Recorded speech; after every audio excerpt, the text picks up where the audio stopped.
welcome to all of our listeners and viewers around the country and around the world.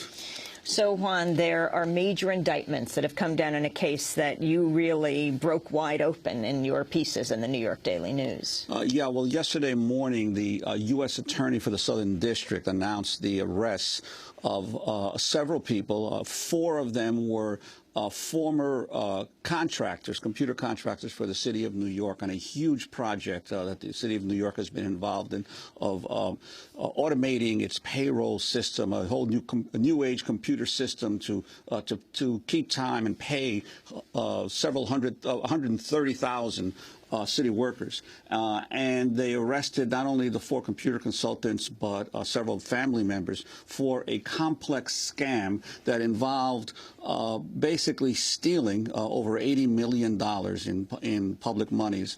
The alleged ringleader of the plot, Mark Mazur, someone who I started writing about back in last December when I started reporting on the huge salaries that he was making, over $400,000 a year, as a consultant for the city.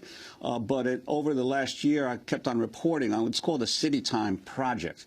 And basically, it started out as a $60 million project more than 10 years ago and has ballooned to over $700 million. Could eventually reach $1 billion by the time it's finished.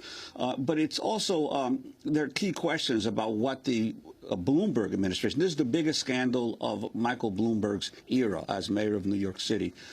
And there are key issues about what some of his top deputies were doing while all this stealing was going on around them by these computer consultants, especially since Bloomberg prides himself. He made his money in information systems, and he prides himself on his ability to computerize government operations and reduce workers. And here you had a system that was supposed to eliminate waste and fraud in government becoming itself a nexus for waste, fraud, and money laundering, because according to the federal complaint, these computer consultants were using a series of shell companies, wiring money to banks, corrupt banks in Latvia and other parts of the world, and then wiring it back to themselves. And so it is really governments all around the country are doing the same thing, trying to computerize their operations with these hugely costly computer consultant companies that come in and promise you the moon and the stars, and then end up stealing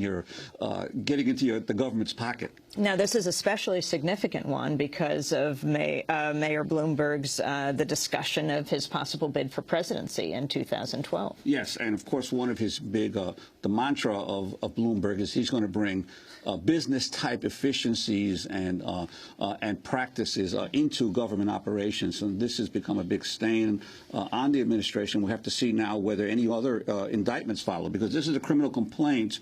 The U.S. Attorney has 30 days in which to issue an actual indictment. There's always the possibility that some of those who are arrested may turn information and agree to cooperate to turn in others who may have been involved in the conspiracy. Did Mayor Bloomberg personally know these consultants? No, he didn't personally know the consultants himself, but some of his top deputies obviously brought them in and then gave them free rein to basically loot the taxpayers' dollars.